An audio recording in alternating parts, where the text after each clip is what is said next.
காற்று இல்லாமல் மக்கள் எல்லாம் வேர்வையில் புழுக்கத்தில் தவிக்க கூடாது, அவர்களுக்கு காற்றை கொடுக்க வேண்டும் என்பதற்காக அந்த விஞ்ஞானி அதை கண்டுபிடித்தார். அவர் எந்த நோக்கத்தில் அதை கண்டுபிடித்தாரோ அந்த நோக்கத்தை அதை நிறைவேற்றிக் கொண்டிருக்கிறது. அது அதனுடைய வேலையை செய்கிறது, ஒவ்வொரு நாளும் சுழலுகிறது, நமக்கு காற்றை கொடுக்கிறது. அப்போ ஒவ்வொரு கண்டுபிடிப்புகளும் படிப்புகளும் எதற்காக கண்டுபிடிக்கப்பட்டுச்சோ, எதற்காக படிக்கப்பட்டுச்சோ அந்த நோக்கத்தை முழுமையா செய்து, லைட்டா எதுக்காக கண்டுபிடிக்கப்பட்டுச்சோ அந்த வேலையை விட்டு வேற எதையுமே செய்யறது கிடையாது. ஃபேனா இருக்கட்டும், மைக்கா இருக்கட்டும், வேற எதுவா இருக்கட்டும், அது எதுக்காக கண்டுபிடிக்கப்பட்டுச்சோ அதை கரெக்டா செய்யுது. அதை தாண்டி வேற எதையும் செய்யறது கிடையாது.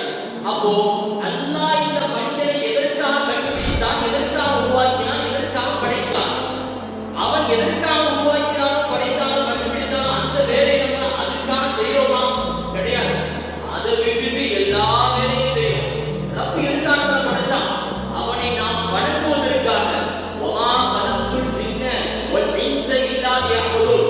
அல்லாஹ்வை நினைக்கிறதுக்காக, அல்லாஹ்வை வணங்குறதுக்காக. அது கஷ்டமா இருக்கட்டும், துன்பமா இருக்கட்டும், துயரமா இருக்கட்டும், லாபமா இருக்கட்டும், நஷ்டமா இருக்கட்டும், எல்லா சூழலிலும் அல்லாஹ் அல்லாஹ் அல்லாஹ் அவனை நினைச்சு வணங்கி புகழ்ந்து அவனிடம் மன்னிப்பு கேட்டு அவனுடைய பொருத்தத்தை பெற்று அவன் எப்படி வாழ சொன்னாலும், எப்படி நபிகள் வாழ்ந்து காட்டினார்கள், அப்படிப்பட்ட வாழ்க்கை வாழ்வதற்காக அல்லாஹ் படைத்தான். அந்த படைக்கப்பட்ட நோக்கத்தை நம்ம நிறைவேற்றுறோமா? கிடையாது. ஒரு சாதாரண மனிதன் எதற்காக இந்த கண்டுபிடிப்பை கண்டுபிடித்தானோ அந்த நோக்கத்தை உயிரற்ற பொருட்கள் நிறைவேற்றுகிறது. இப்போ அவர் கண்டுபிடிச்சது இந்த பல்பு, ஃபேன், மைக்கு, உதாரணமா நான் சொல்லி காமிச்சது. இப்போ அது அந்த வேலையை செய்யணும்னு வச்சுக்கோங்களேன். உதாரணமா ஒரு விஞ்ஞானி ஒரு புதிய ஒரு கண்டுபிடிப்பை கண்டுபிடிக்கிறார். அந்த வேலையை அது செய்யல, அது ஒருக்காக ஒரு பயங்கரமான கோபம் வரும்.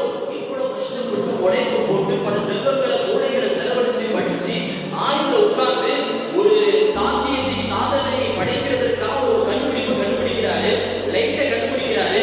அது எரியலன்ற பட்சத்துல அவருக்கு பயங்கரமான கோபம் வரும், தூக்கி போட்டு உடைச்சிருவார். அவ்வளவு கோபம் வரும். காரணம் எந்த